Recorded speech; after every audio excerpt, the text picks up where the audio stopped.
Dr. Hamid Shirvani is back to speak about the ups and downs of President Trump's first 100 days in office.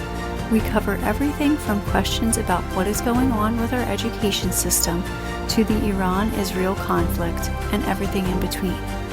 Dr. Shirvani lends his expertise as California State University Stanislaus President and North Dakota University Chancellor Emeritus, as well as his Ivy League doctorate education in and consultation on numerous urban planning projects.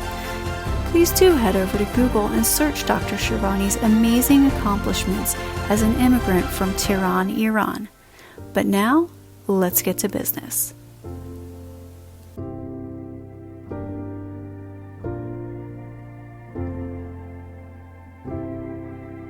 Hello, everyone. I am your host, Tatiana Ryan. This is the Businessy Podcast, and I have a regular guest with me who we love to have back every once in a while to talk a little bit about politics and what's going on. Dr. Hamid Shirvani, who has got such a long list of amazing things that he has done in his life. He has been the President Emeritus at Cal State Stanislaus. He has also been Chancellor at North Dakota University. He is now a consultant with the education system. So Dr. Shirvani, and he's also my twinsy today. We're both wearing our business attire. Absolutely. How are you, sir? I'm delighted to be here. Thank you. It's a pleasure to be with you. We have done 3 episodes together, I think. 3 or 4. Is this our 4th one now? So. And right now we have a lot to talk about that is going on in politics. Just had a new president, and he is within his first 100 days. And there's a lot of ups and downs going on that I would love to get your opinion on, especially right now with education, because we just had an announcement made that the federal student loans are now going to begin their repayments on May 5th, I believe. And at the same time, Harvard is suing Trump over freezing funding. So your expertise is very much needed right now, and your opinion. So what do you have to say about those subjects?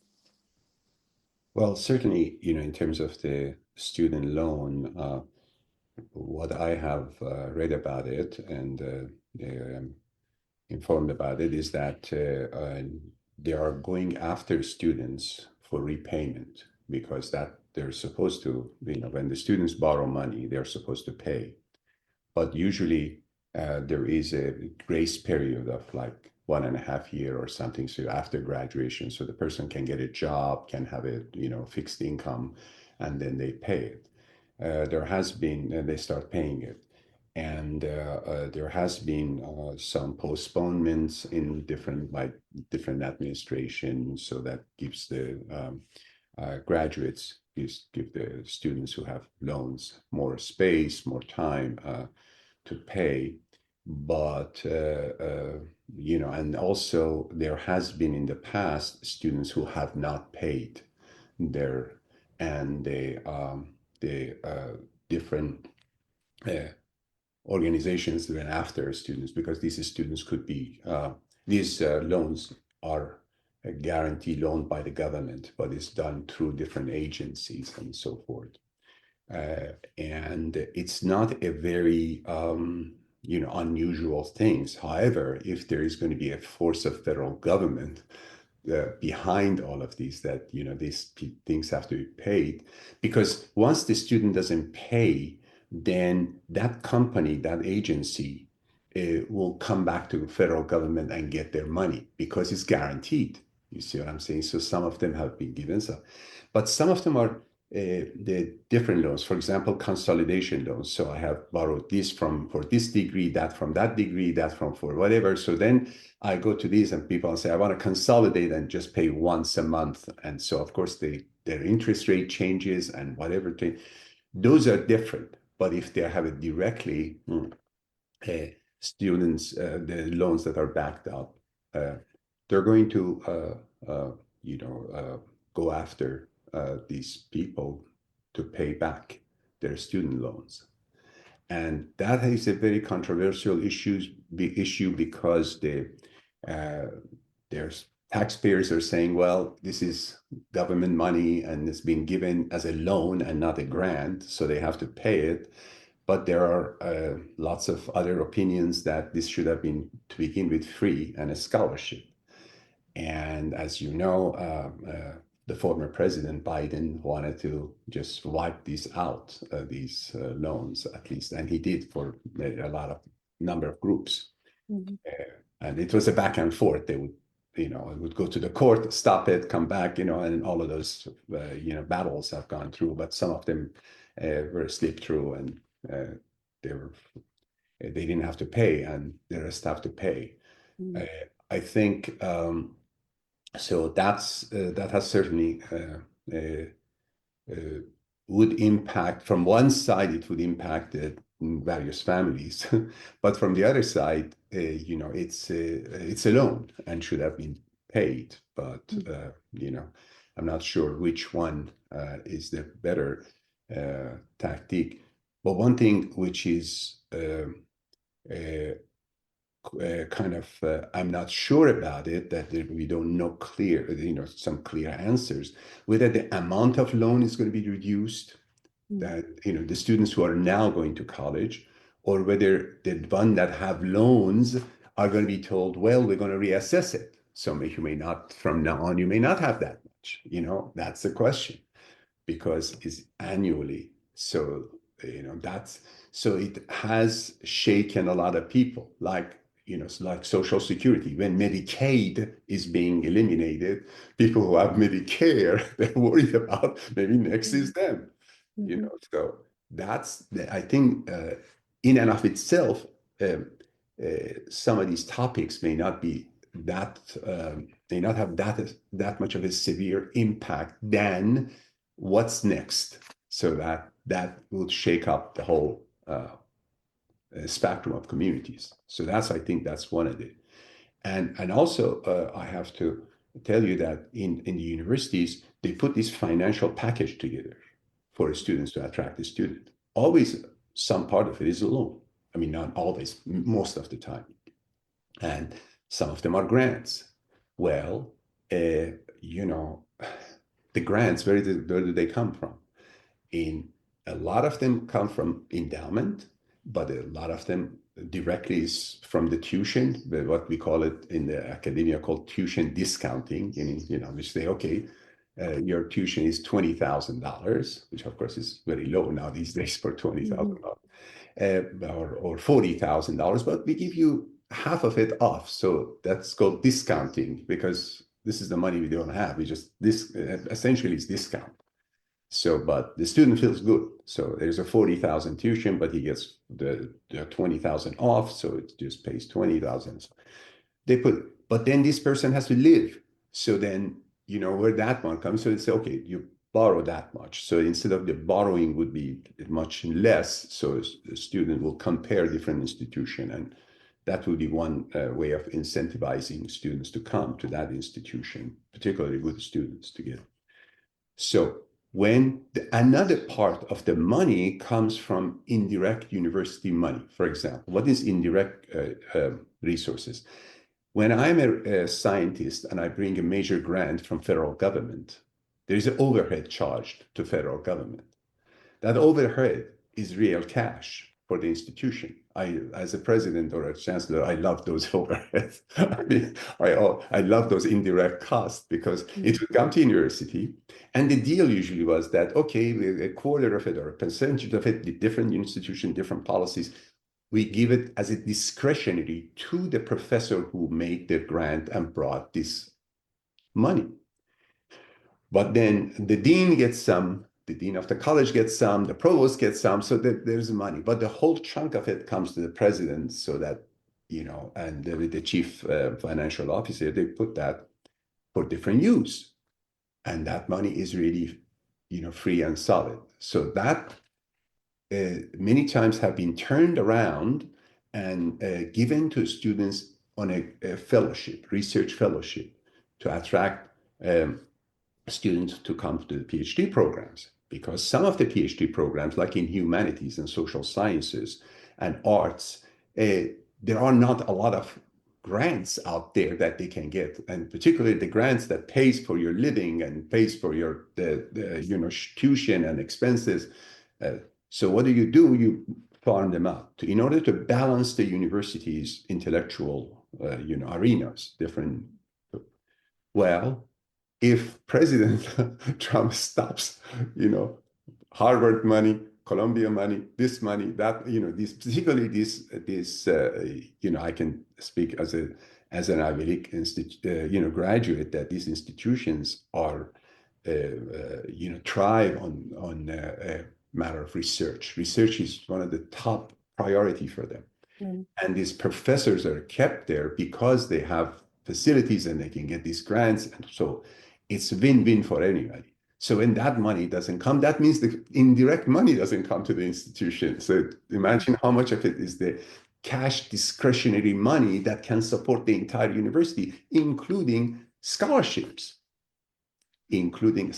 So that's this real, substantial impact. So these, 200 institutions that joined Harvard to protest president's decision are all thinking about that. So then that percolates to the faculty, that percolates, kind of extends to the faculty, extends to the students, extends to their parents. Where do I get it? So it may have, I'll bet with you, if this continues, a lot of enrollment would go down. There is no doubt about it, because a lot of students would not be able to afford it. I mean, that's okay. That was going to be another question, because a lot of these universities are thinking that for families that don't make a lot, they will have free education if somebody wants to go. They have done that before too, and they're because if your parents' income is below a certain level, below 100,000 before, 70, now it's 100, 120. This just keep changing because of inflation, and the cost increased in cost as well as inflation. Is that yes? How can they do it? How can they do it now? And the tuitions are so astronomical that where do they want to take it? Are you going to make it $100,000 a year? So who's going to go to Harvard for $100,000 a year? You have to be, really in parents in $1 million range. So you're again going back to that very small percentage. So that's why, a lot of people are extremely nervous. And as I said, when you cut one thing, it has the impact on other things too. So that's a real issue. That's it. Well, I guess we're just going to have to wait and see. And we're just kind of at a crossroads where everything's coming at us all at once. So to those students, just hold tight. But we have got so much to talk about also, because there has been a lot of changing going on. The immigration and deportations. What is your opinion on that? Because that's been another huge issue.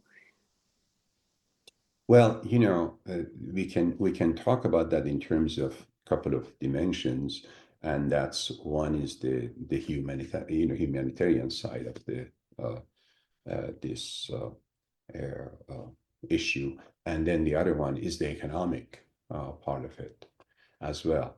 I think certainly the humanitarian issue has been discussed widely, and is not the question of certainly.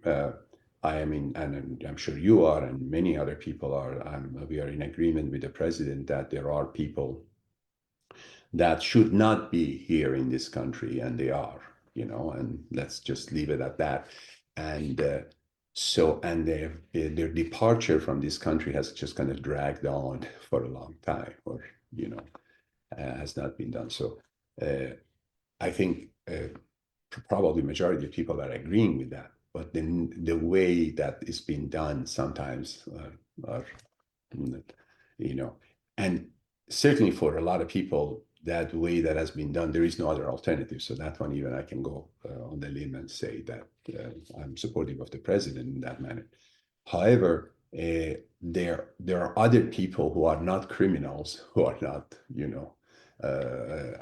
don't have a necessarily a rough background, but they have come here for whatever desperation, for work, for economic prosperity, and so forth. But they came in a wrong way. They came in illegal way. But there could be a little bit better way of, sending them, but the question is, beside the method, is the question is what are the economic impacts of that? That's way more serious issue, because, for example, in California, who is picking up the fruits? Mm-hmm.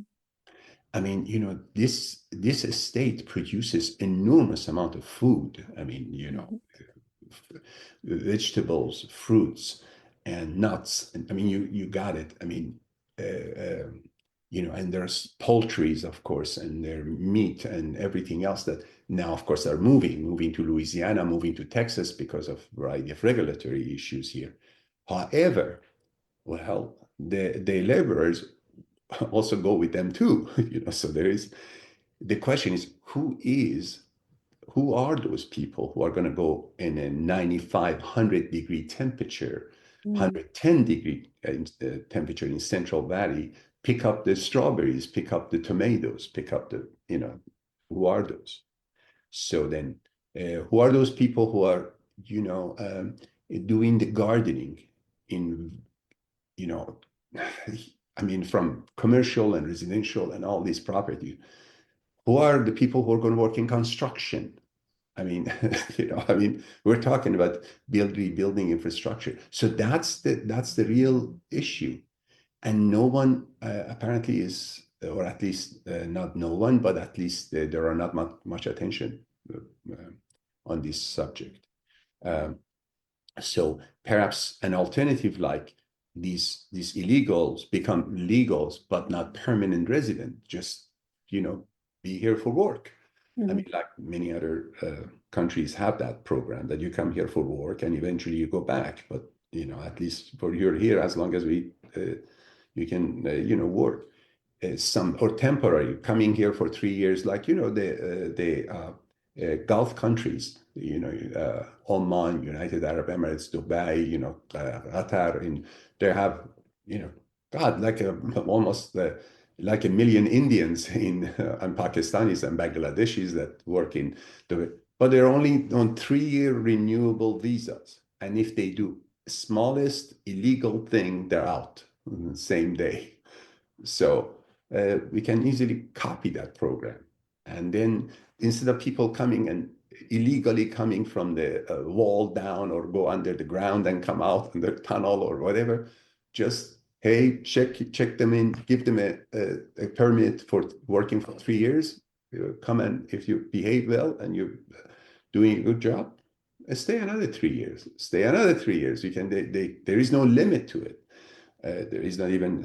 But so that's the kind of thing. And I think I talked about too much about it. I think it has to be a little bit more thoughtful planning regarding other people. I'm not disagreeing with the people who are really bad people, but the okay people, good people, could be handled much so that the impact would be reduced, so people don't get nervous, don't be thing, they can go to work. I mean, some of these people are hiding.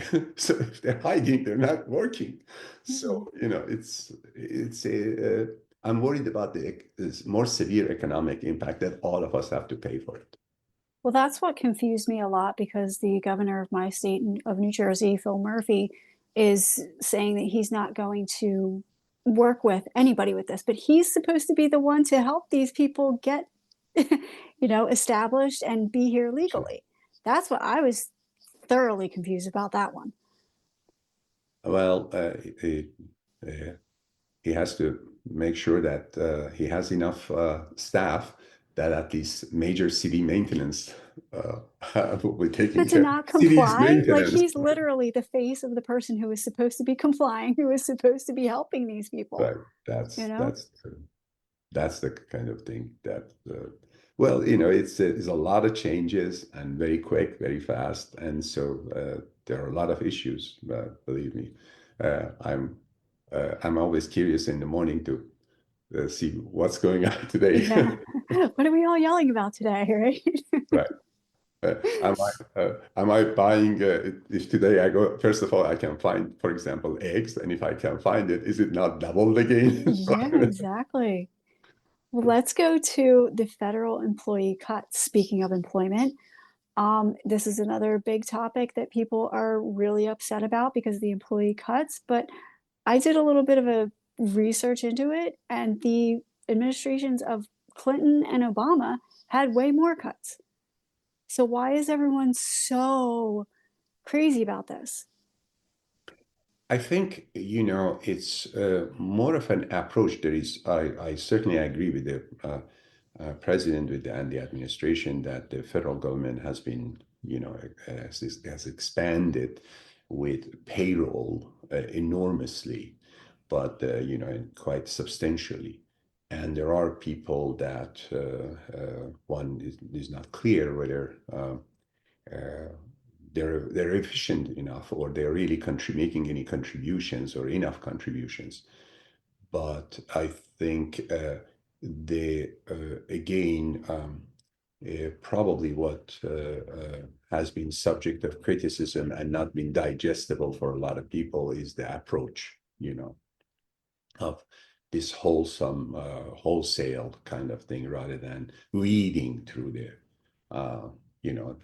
establishing a criteria and say, I'm sorry, we don't need you anymore. We need you. You stay, you go, and essentially re-engineering. This is not something that, corporations do it all the time. And suddenly you get 200 people, 500 people get pink slip, but they sit down and re-engineer the production or in the processes and so forth. I mean, and if you, for example, the latest example during the COVID, of course, it was easy to cut, and they cut. But then after that, of course, that gave them the opportunity to do it. But that was a wholesale, and they had the excuse for it. But there are regular situations that all the time these things happens because they want to cut the cost and increase the profit. And but I think with the federal government, there could have been a little bit of, planning to do that. That's I think most people really have accepted that. I think, or a large group of people that because they were just concerned about these um, uh, federal government employee. I think the critical point here is that one thing I've always questioned, which I agree with the president, is that, I mean, how could it be possible that you're a government employee and then member of union? I mean, that to me is an unacceptable. I mean, how can you? I mean, you already have a protection. Why do you need double protection? You see what I'm saying? I mean, there are so many regulations we were facing in the state institutions I was facing with that you have the whole state rules and regulations, which are very complex when once somebody doesn't perform to get rid of him or her. But then when they are a member of the unions, then you have the two stages. You have to go one process, finish it up, and go to the next process, or that the second process is so complicated that you can't even touch the person. So that's why I think there is a strong how can I say it, agreement with the president for this. Because a lot of the people in private sector don't have that security. They have zero. And, it's at-will employment. So then when you're federal government, then you have a lot of protections. But then you have a federal government and you're a member of the union, then you have triple. So that's why that there is a lot of agreement on that. But I think in the given and then from substantive issues is that are we laying off people or eliminating people that may have impact on all of us? For example, if you clean up IRS, half of IRS, I'm just making up. I mean, this is not the plan. Mhm. 20% of 10% of IRS, well, or Social Security Administration. So, particularly someone like me. So, hey, I want to make a phone call. You want to go to the website. Website is managed by a third party. Mhm. Okay, it's too complicated. So you want to make a phone call, just ask a question and forget about it. There is no more. So then you go, and half of the staff are not. When you go to this social security, you have to go at 6 o'clock in the morning and stay in the line. So you make sure you Like the talk to DMV. someone. And then and that person is overwhelmed. So, and you just, or DMV or all of those Mhm. things. So, I mean, DMV is local, I'm sorry, but the social security is IRS or different federal government I mean, for example, if you were talking about the students, well, student loans are going to be managed by now a small business administration. For God's sake, I mean, do they have enough staff? Because imagine if your parents in that have minimum college education or no college education, and so you want to ask a person, how do I fill up this form, which are, by the way, very complicated for Mhm. many of us, let alone for that particular person. There isn't any. So where do you go? I mean, if you're living in Kearney, Nebraska, where do you go? I mean, you Mhm. get on the car and go to Omaha, and who is in Omaha? Nobody. It's the federal government. So Mhm. that's what. And then even some of yes, you can go to schools, but schools are overwhelmed. I mean, hey, I want to bring my kid to the college. Would you help me to fill up this form? And, still there are questions that the former employees of the Department of Education could answer that, facilitate that.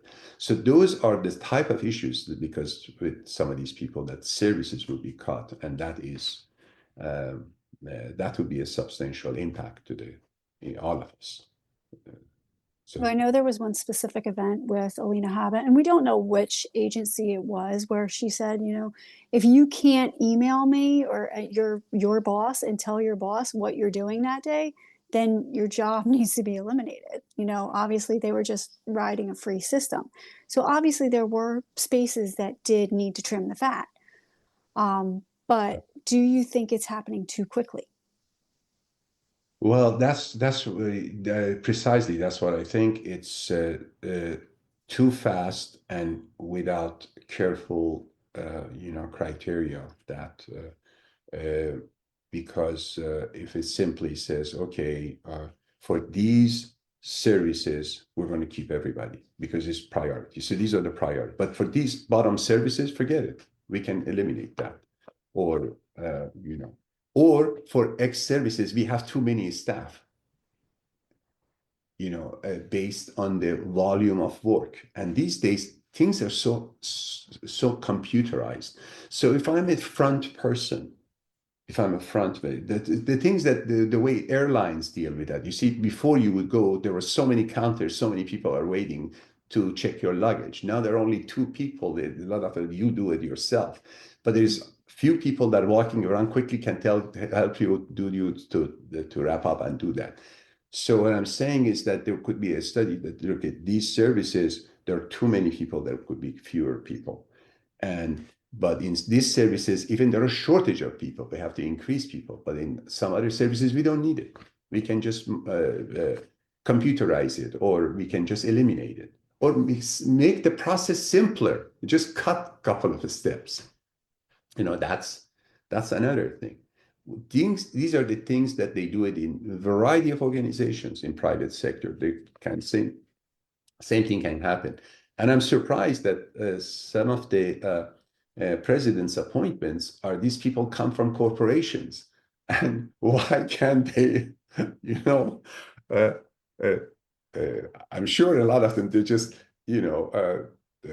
one of the major banks president won't go to the bank and say, well, get rid of 4,000 people.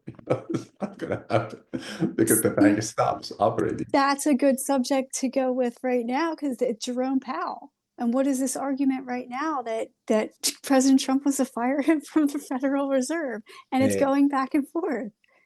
well, I think I see. Really, I can't very much comment on that because I'm not. This is a very complex, the kind of set of situations. But I think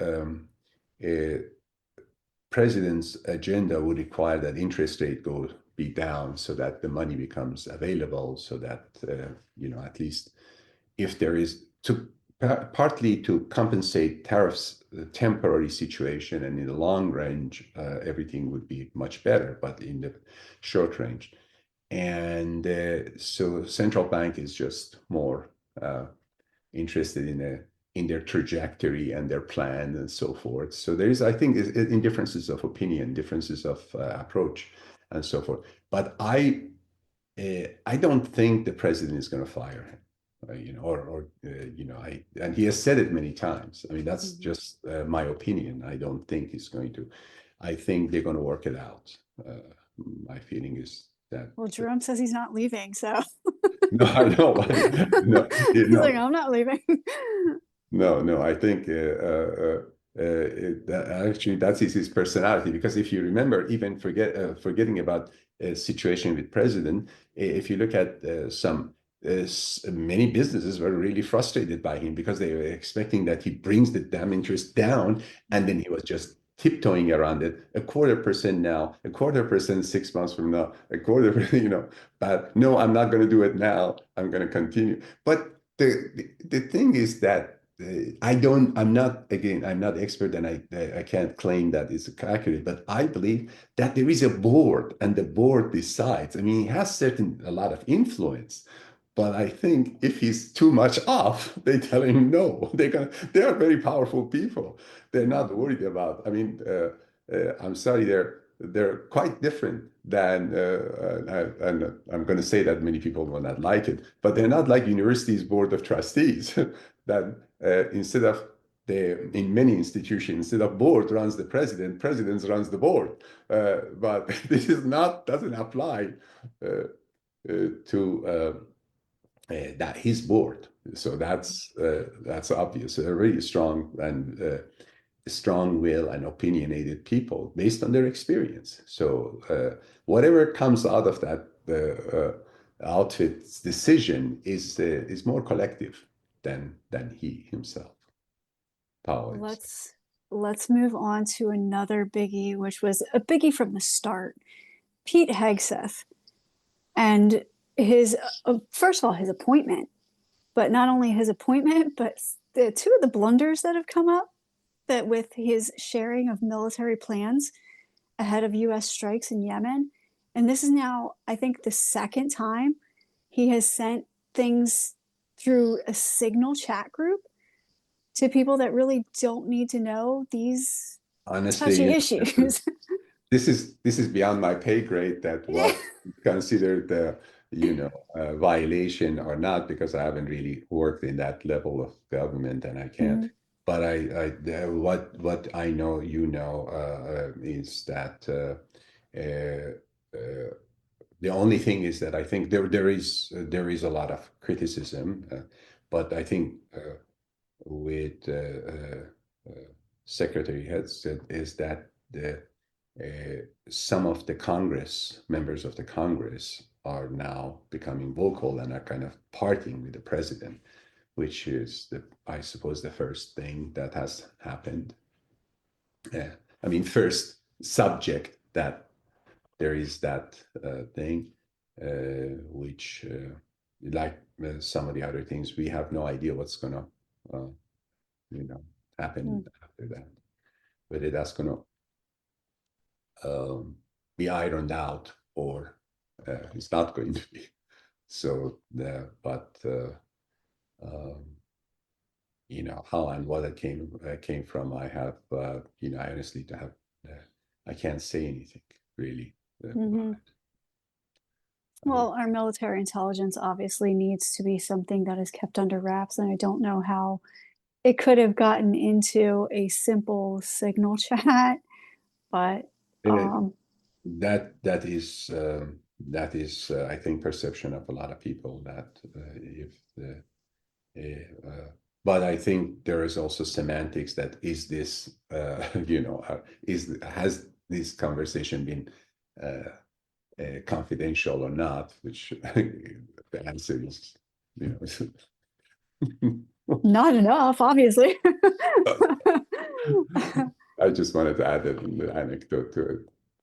Well, we just recently had Easter, where Ukraine and Russia had a little bit of peace between them. What is your outlook with what do you think is going to happen there with Putin and Zelensky? I honestly think that, I'm sorry, I'm going to go on the limb here. I honestly, I am very much with the president in terms of their his view of the Ukraine and Zelensky. I'm very much with him. I think he's and I think I have to really praise the president in his approach, because he had to come hard and then leave it and let things play, and then he's coming again hard with Secretary Rubio. He says that very clearly: if they don't shape up and take care of the peace together, we're just going to say forget it. We're not going to we wash our hand, which is very good. I think these approaches with Ukraine but here I think Putin has gotten a little bit greedy, so it's taking advantage of the opportunity. So that's where it's an excellent segue to the situation of Iran and Iran deal. It all kind of ties together, Right. doesn't it? Yeah, It exactly. all does. Yeah, before you ask, I wanted to lead it because I come back, to Iran, but I just wanted one of the issues, because when you come about the Iran deal, everybody jumps in. Oh, it's going to be either war or they sign. If they sign, then it's a different situation. Make a deal, and the situation is going to get better. Some of the sanctions are going to be lift up, and over time, most sanctions, blah blah blah. Okay, and the relationship would turn in after 46 years. Fine. But one of the issues is that I think right now Iran is in such a box, okay, that has they have not had any other approach to be friend with China, very cuddly with China, very cuddly with Russia, and even with India. And although they may or they may not like each other, but they're now very very strong business partners. And I will elaborate later. And they have formed the BRICS, which is now many countries in South America and others are joining, and that is pretty. It's not very good at all for US dollars. Absolutely. Because if they create a unit of dollar called BRICS and they all start exchanging businesses with that dollar, is going to get off. I mean, it's just going to devalue, substantially devalue dollar. Now, I think one of the positive impact of, as I did, I want to answer this question first. If one of the positive aspects of Iran deal, once it's signed and sealed, is the Putin situation. Why? It's very simple. One, Iran does not need Putin that much. Okay, Iran does need needs America way more, way more. Okay, Iran perhaps under pressure wanted to go for BRICS, but prefer much better dollar. Okay, so that's it. But second, they the Europeans would love it, because then they don't have to buy even after the peace with Russian peace with Ukraine, they don't have to buy Russian gas because the Iranian gas becomes available in the market much cheaper and much faster. And then, don't forget that after peace with Ukraine, still Europeans wouldn't trust. They never trusted. They needed, particularly Germany, needed gas from Russia. But the relationship never has been hunky-dory. So they ain't going to be. But in fact, they are threatened that if there's going to be a big piece of Ukraine be cut and be given to Russia, if that's going to be the deal, they're going to be very worried. Okay, now automatically, I mean, one of the reasons that Europeans are very supportive of the Iran deal is that for the gas and oil, because don't forget, tons. Iran wanted number 4, number 5 in gas, and they have a ton of it. They can't sell because of the sanctions. So it's going to be all available, pour into the market. The price is going to come down, and Europeans are going to enjoy it. All the countries. Now, on top of that, oil, Iran is going to be dumping, barrels and billions of barrels of oil in the free market. What's going to happen? The price of gas is going to come down, because there's going to be competition. And so you can imagine the country that really wants to quickly, build a lot of the things that they don't have parts. They're, under 46 years of sanctions. And so, hey, they bring it $5 down. If Saudi Arabia, Kuwait, and other Gulf countries bring it $5 down, they bring it another $5 down or $3 down. So you see, it's going to be a very, very, because it's better than now. I think they sell it for 20, 30 cents to $1 to China. Imagine for them, is still plenty of money, and they don't have any. They have tons of it they can sell.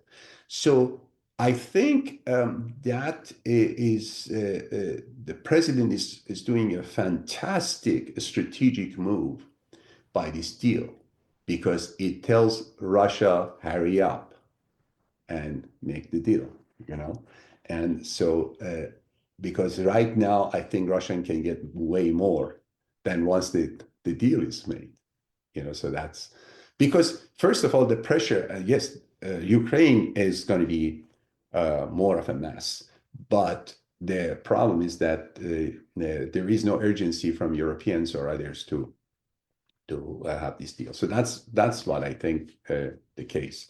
But and also it's better to once the deal is made, I don't think Iranians would be willing or would dare to help Russia with drones and other things that they're making. As they were supplying opposite the impression, because of the main media sources and so forth, that Iran is weak. Iran is weaker than what it was, but still they have tremendous industry, and they're making a lot of the things that, including drones and so forth.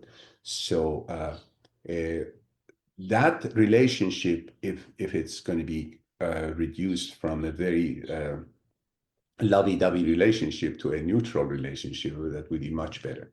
So that's what I think. But to me, Putin is greedy. Wants to really muscle over there in that scene. But I think I'm very optimistic that President can handle it, because I think one of the best thing is that he's waiting that Putin plays all his cards, then he will start this conversation with him. You see, so that's in the meantime, if the Iran deal takes place, it puts the president in a different situation with Putin. Well, that's the next question, is the Israel-Iran nuclear attacks and the deals that are going on between those two countries, which is a huge situation. Well, you have to look at a little bit of history. It's a before 1979 revolution, Iran and America and Israel were all very closest friends. In fact, um, Iran was the only friend, true friend of United States and Israel in Middle East, Mm. and and for from early 1950s to 1979. So that's for long. And but then since then, since the revolution, we don't want to go through the all parts of history, the relationship has gotten bad and worse and worse. I mean, it just goes, but there has been number of, this is strange, that there were a number of events that I want to go over it, but I want to first, before starting doing that, I wanted to say that there is a consensus among a lot of the experts, the military experts in United States, and many other people who have been in foreign policy, that a war with Iran would be a total catastrophe for United States. We're talking about $10 trillion of money going to be wasted, and taking 10 years. I mean, if you look at Iran is not Iraq, it's not Libya, it's you're talking about close to 600 some thousand, more than 500,000 soldiers, foot soldiers. You're talking about a lot of ammunitions. Yes, some of their ammunitions are gone, was hit by Israel and whatever, but still they have enough to prolong the war. And then I think, as some people have said, and I tend to agree, that it may lead to a World War III, because it's just going to be, and the impact, don't forget, is this Persian Gulf and the Hormuz,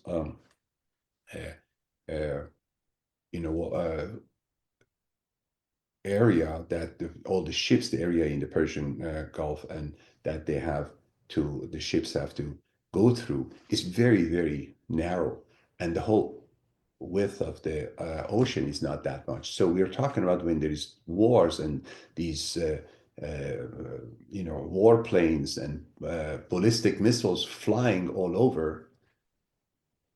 Who's going to bring? Where the oil tankers are going to go? From which direction? They have to get out of there, and they have to come out. It's enough that one or two of them get hit accidentally, and no other shipment can come in. So there's going to be oil price is going to jack up. There is lots of people's losses. So it's the biggest catastrophe that can happen. So, and that is, I think, one. The other aspect is that the president was elected, and many people bought in this notion, and correctly, and he is truly, I really believe that he's a peace president. He does not like war. He wants to make deals, and that's what he's a master. He's a master deal maker. And then the person who he picked up, Steve Wyckoff, is an excellent. I mean, his approach is excellent. This is the approach that the United States should have had in the last 46 years, and they didn't, because this is the first time we have an unconventional president that can, I mean, this is the second time, but first time, exactly like George W. Bush, exactly like, Clinton, exactly like, Obama. The advisors were wrong advisors. This time he's got the right advisors. You see what I'm saying? So that's the difference. And he's free because he's bringing his approach with him. I mean, all these business people and the business people approach is direct conversation, cut the nonsense, directly converse. And his letter was to Iran was very avant-garde, was fantastic, because it culturally, people over there liked it, and respond to it, so that's direct, cut the nonsense, messaging and giving back and forth or something. Yeah. And as you can see, the steps are going forward. Is now step 3. And also, I think what he's emphasizing is that nuclear, plan has to be trimmed. It can be for electricity production, for safe um, kind of applications, but not building bombs. Period. So now they're in their uranium enrichment is at 60 level. Then you're at a 60% level, and a stockpile of 275 kilograms. So reaching to 90% is not, doesn't take very much if you're coming that. So they are very close. So his timing is excellent too. And I think I don't know for sure, but I have a very strong feeling 90% that this deal is going to take place. And it's going to be done. 95% even, I would say. And I really praise Witkoff and his approach of direct conversation with them. And but once this happens, I think there are going to be different things. Now, let me go back and say why again. I repeat that President's approach is excellent, because during this is not. Iran and United States, during these 46 years, they have done several cooperation that people don't know. Iran was helping United States directly to get rid of Saddam. Iran was directly cooperating with the United States to get rid of Taliban the first time. That's the whole thing. And Iran again was going through certain. There were substantial amount of drug transportation, transferring through various channels and so forth. Iran again cooperated with the United States, but after these cooperations, they say goodbye and left. So they joined forces and fighting against Al Qaeda. That was one of the very strong. Iranians don't like Al Qaeda, have this regime. Although the people hear about Islam, but these segments are not all Islams, or they're a bunch of crazy terrorists that under umbrella of some sect of Islam, they try to brainwash young people and do these kind of things and so forth. But Iran has cooperated, but then nothing happened. But then also, Iran has several times approached the United States. One time through the Swiss ambassador, that they wanted to talk, to cooperate. Another time during a reasonable and I would say more than reasonable, a very open-minded and really good president of Iran, President Rafsanjani, that he during the Clinton would start talking to them, and they were wanting to come up with an agreement. He was open. He wanted all the sanctions to be lifted. He believed in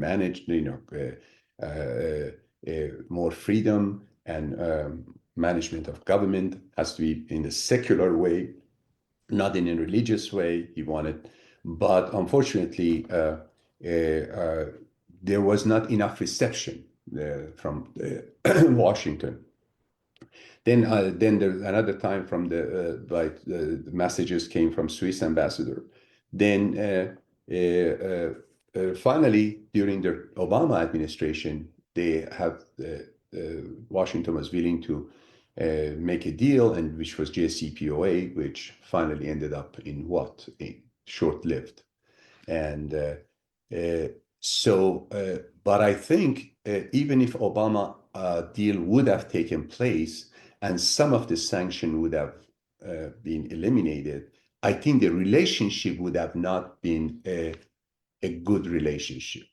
You see what I'm saying? So that was only to control the nuclear missile building, but not having a relationship. I think what is even President Trump has made several points that we want to make Iran a better place. We want to improve Iran. So what I'm saying is that that's where it comes to his vision.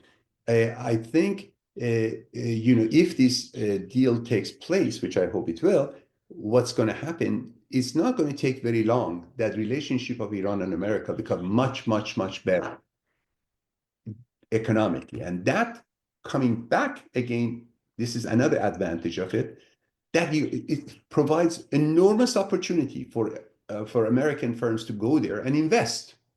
Mm-hmm. First of all, they sell their product. Forget about investment. Just sell. Iran is hungry of buying airplanes. Their airplanes are 60, 70 years old, are dangerous. I mean, but they take one plane off, they use the parts to repair other planes.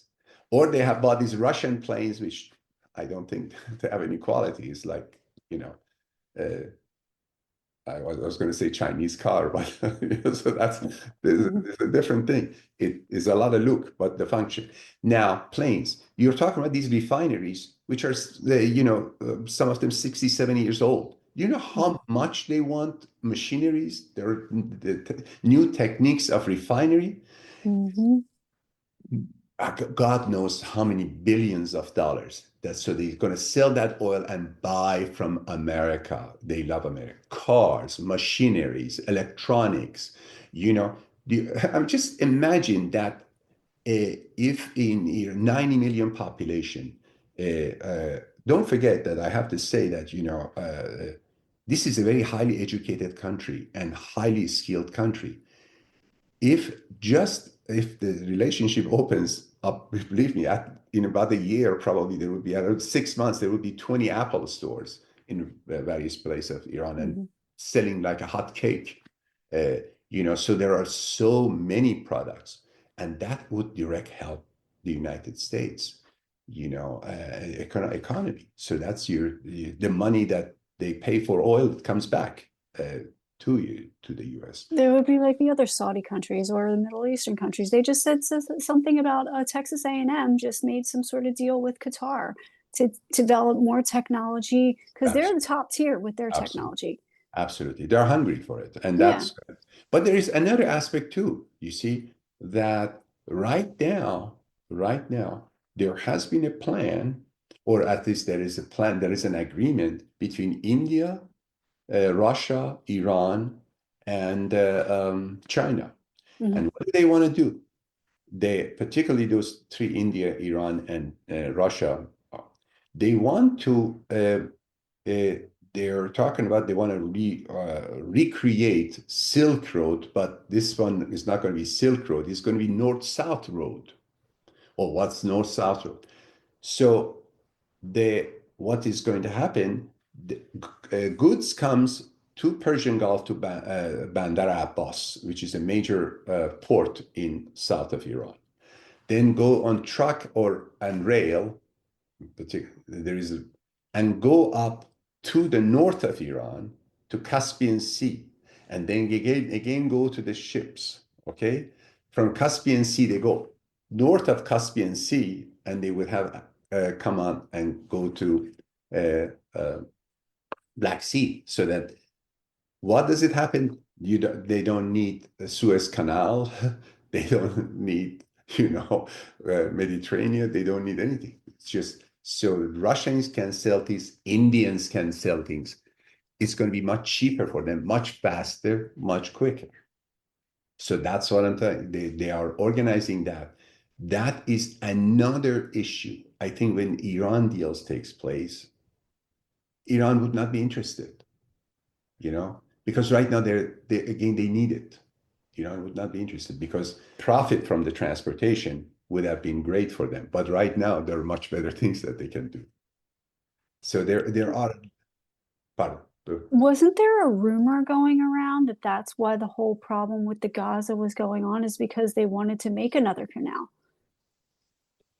That is actually, that's Israel wants to make a canal too that would have a direct way to the sea, so that there's that's a different. I mean, if they do that, it will take load off of Suez Canal, or Right. that's that's certainly a great idea. But there's also this. At one time, they were thinking about actually creating a channel from Persian Gulf to to Caspian Sea, so that the ships can easily come and go. Right. That would be a fantastic plan for Iran in the future. Why?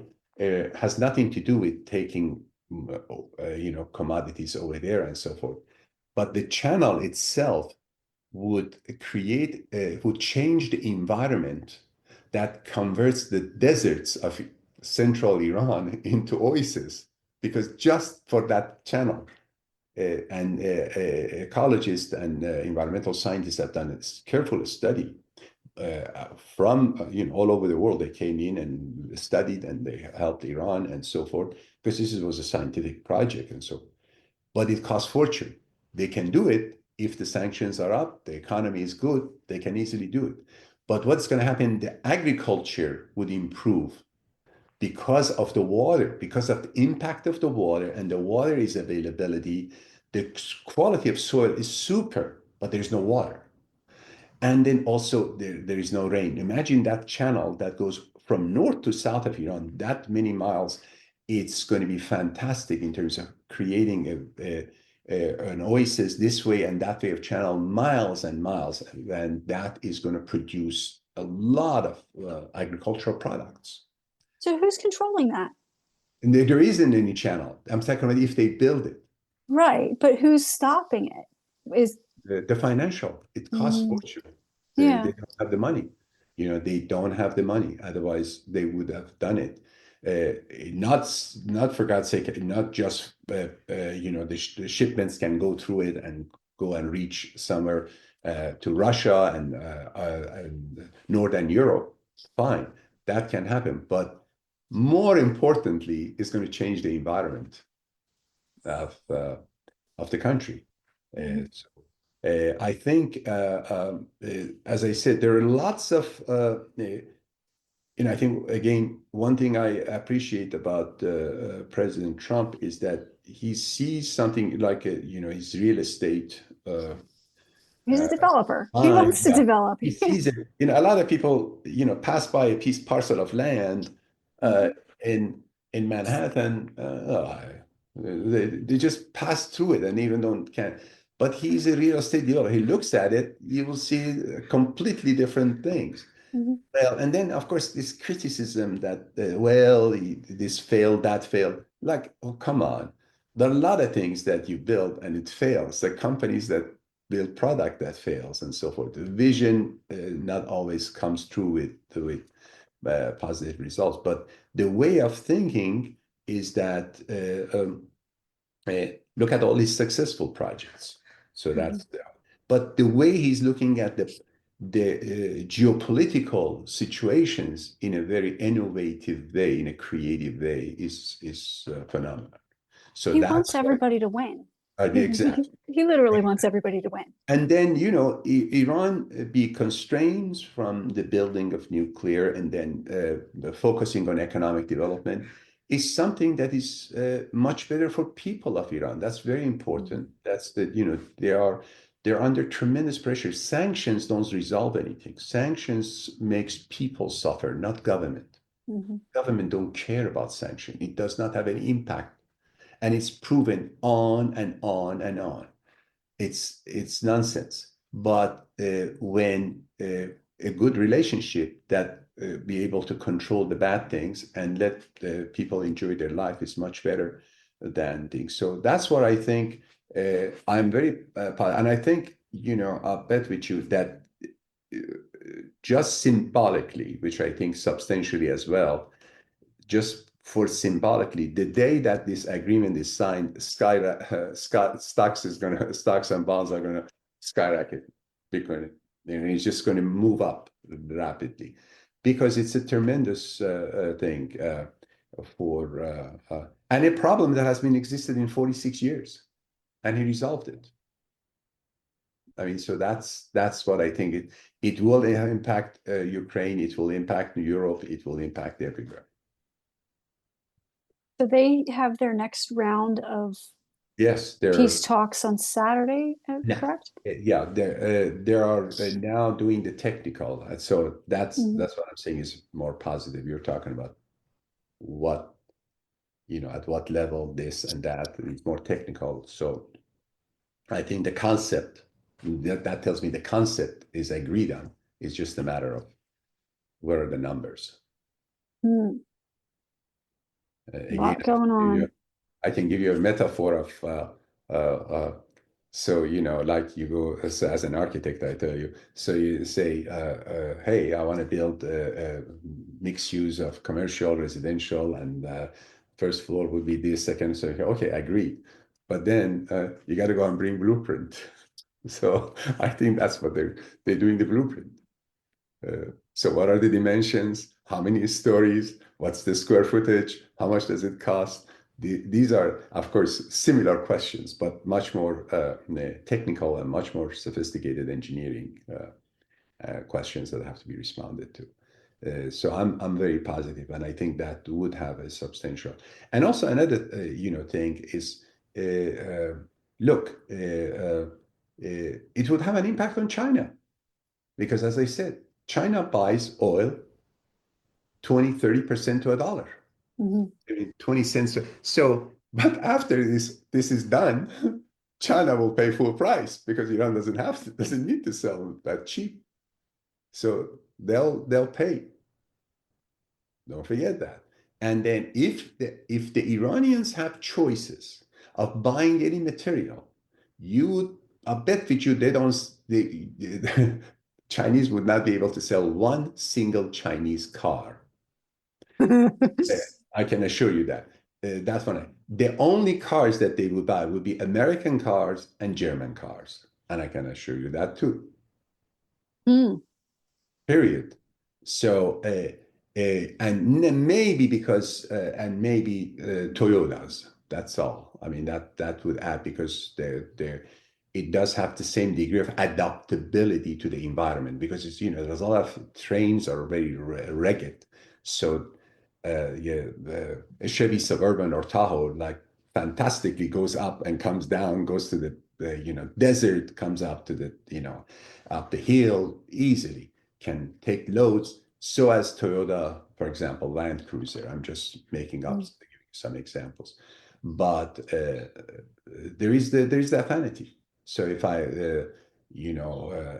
starting even the electrical equipments, everything else. So that there is a lot of excitement, and I think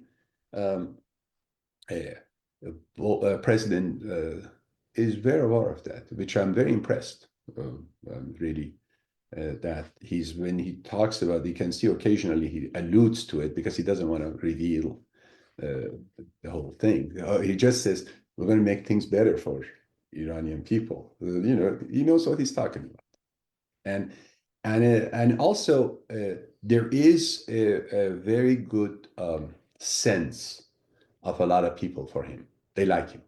They like people who is decision maker, and is pro prosperity, pro economic prosperity. So that's my view of that Iran deal. I think What is your opinion of his second time around? Like I said, just this first 100 days versus the first time around his entire 4 years. I honestly, as I said, people were critical that why he's hiring and firing people, because I think some of those people were typical conventional bureaucrats, and which there was a conflict with his style, and they couldn't even understand it. So they have never worked with a businessman, and they never worked with an unconventional leader. So I think. And also, many of them were not loyal to him. That they were working and undermining him. So of course, and then when he fired them, the people were criticizing. I mean, come on. I mean, uh, look, you don't like to work for somebody, resign and go. You know, Mhm.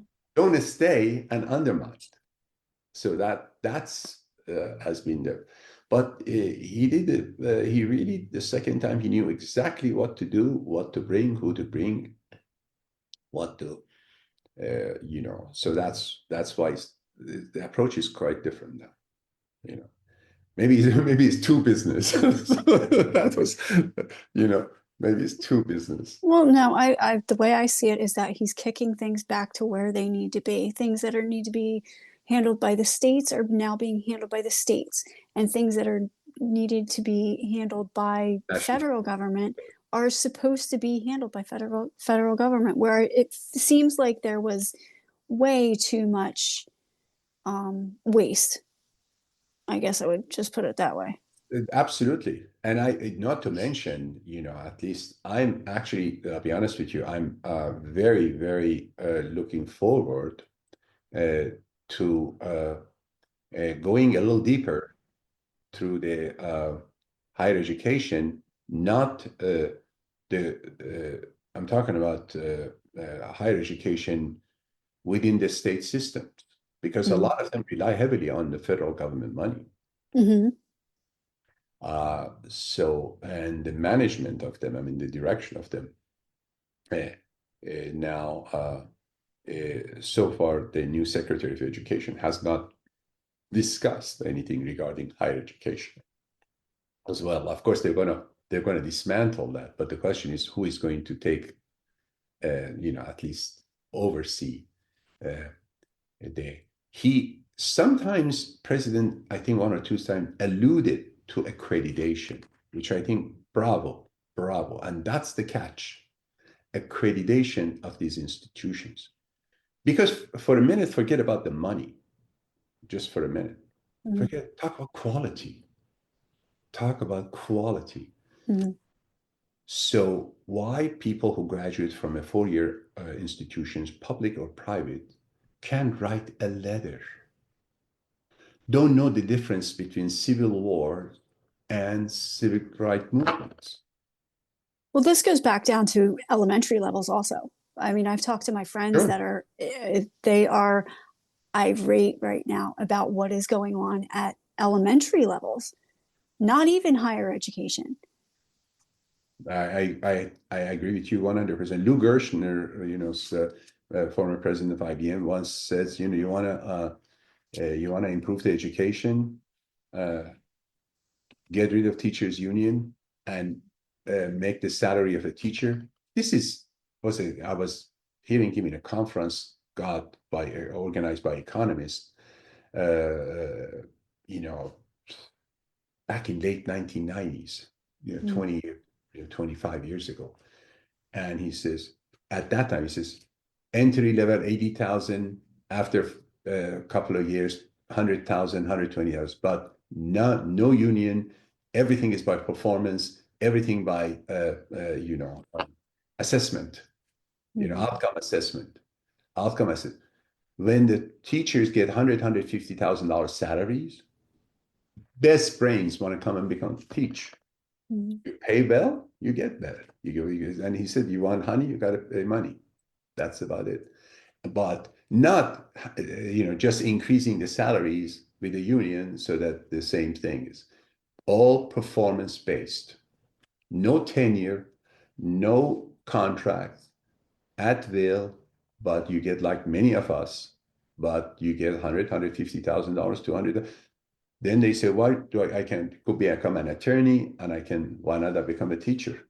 So those people who love teaching, but they didn't do it because they didn't want to leave poor, or people who never thought about teaching because of the low salaries. They're going to attract it, and the higher education is going to be improved. I mean, sorry, the K-12 education is going to improve. That eventually is going to, completely change the landscape of higher education. I mean, this was just an example and approach. I'm just talking to you again, but I think we really have to look at higher education. At least if we focus on higher education, on the accreditation, and then that, why not? In many nations, why not at the end of the 4 year have an examination, a comprehensive exam? If you want to be a lawyer, you take the bar exam. Right. Until you don't take a bar exam, you're nothing. You don't have any. You're not an attorney. Your Right. medical school, you have to take, ECFMG. You have to be, take, and it's a very difficult exam. For an architect, you have to take a 2 day examination to become a licensed architect, licensed engineer. All of them have licenses. And if you just get a degree doesn't worth anything. You have to pass the exam.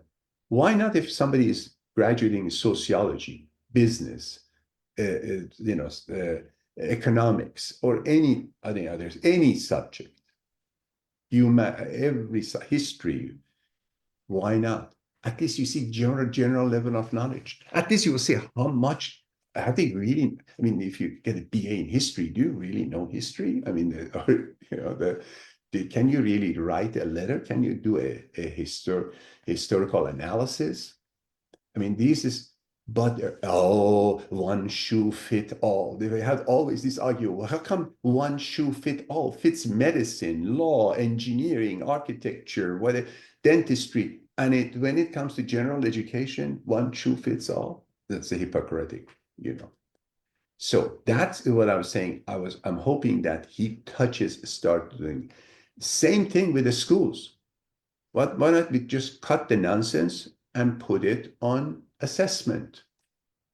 Then so if in a school 60% of students pass the exam, 40% fail, that's embarrassing for the school, not for the students. They have not done a good job. It's very simple. Well, I think that's where it's coming to a head right now, where people are saying, like, this is the school's problem. It's not my kid, That's right. Why are they Or at not least we don't teaching know. At least we don't know. But what are the facts? Facts is assessment. Assessment what? Charts and diagrams and whatever. Come on. No. You don't do it.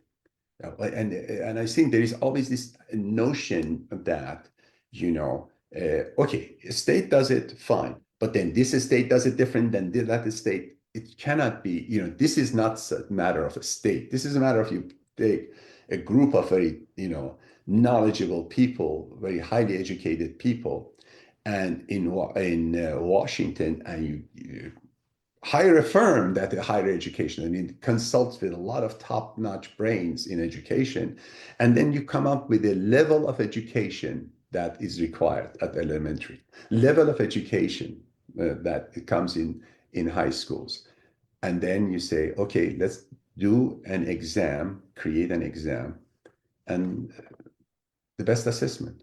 I'm sorry, you would. When did they deviate from that, though? Because now it's like test scores have gone so far down, like I said, in elementary education, where it's like, okay, they've already lost control. How do you get it back? The tests scores are down because the tests are not, that great, and it's self-controlled. It's like when I started teaching, there are a lot of places wouldn't do teaching evaluation, in universities, the student teaching. And then we had, or they would give you the questionnaires and they say at the end of the class, distribute it and pick it up. Well, or get a student to pick it up and bring it to the office, correct? And then, believe me, when I got up to be a department chair and dean and so forth, there were rumors around that the faculty member tells the students what are their grades before this evaluation goes out. Or some of them even would buy pizzas and thank them for being in the class and so forth. So there were all these things. So what are but then, right now, then also there is another factor. Even when did you do it through the computer that you say, okay, would you please go and rate your professors and so forth? I mean, there are outfits and things that they do it. It still is not reliable. If I got a bad grade, or if I personally don't like the face of the teacher or professor, I write bad things. These are things all the time happens. The reality is that if there is one test which is across the board for everybody in the United States for graduating with a BS in sociology, that is defined that this is the level of education this person. This is a 4-hour test, for example. Write an essay, do this, answer these questions. And if, as they said, 60% of a student or 54% of a student pass and the rest fail, there is something wrong with that institution. They haven't done their job. But if 10% fail, 90%, then there are students. So there is, 90% pass the exam. So the teachers have done a good job. The professors have done a good job. But this is a very controversial issue. The minute you talk about it, they want to throw you out of the room because it's a thing and so forth. Well, parents can be, you can have parents in that committee to help to define. There could be input from everywhere. But this is many parts of the world, they have these things. So when you say self-assessment, come on, self-assessment doesn't work. That's why we have evaluations. Everybody gets evaluated by other people. Yes, you can write your own self-evaluation, but then other people have to evaluate you too. So anyway, that's the story. Dr. Shirvani, we've been going for over an hour now. Yes, I appreciate that. I guess I have to let you go. I mean, we can keep talking about so many more issues, but I think you're going to answer a lot of questions for parents out there also, especially with the education and especially with, this student loan repayment, which is very confusing because the administration, went their own way with everything. And now it's kicking back up and all of these new rules are coming in for higher education also. So where can people reach you at if they have questions for your consulting? Just, my emails on my website has an email at the end. And you can put my email. Okay. Show. So I will link that in the body of the podcast and people can get a hold of you that way. Absolutely. I'll be more than happy. And actually, I do help, some of my consulting is that I do help individual students. And in two ways. One, the students who are in high school, particularly juniors and seniors, to basically work with them and try to see what's a good area for them, what subject, what university fits them, what kind of interest they have, and then help them to identify the universities that fits them. And then and sometimes I advise them that take a break. You're not ready for it. Take a break for a year and then explore and then decide. So there are that level of a student. Then there are students who want to who are undergraduate, they're unhappy, they want to change, or they want to go to graduate school. I help. So I do that with a good number of people, and I enjoy it because it's really enjoyable to help. And and my style is that I do it with parents. I say, they have to, because that has to be resolved too. The open conversation with the parents and the students at any level, I think, except for the students who want to go to graduate school. They don't need the parents anymore. I think this was a huge conversation that needed to be had because also with all of the new jobs coming back to the United States too. Absolutely. So there's going to be a lot of changes being made with what type of education someone has to go to get that type of job. Absolutely. Dr. Shirvani, always a pleasure. Thank you so much for being here. Thank you. My name is Tatiana Ryan. This is the Businessy Podcast. I know it was a lot for you guys to take in, but thank you so much, Dr. Shirvani, for talking about all of these subjects. My pleasure. Thank you.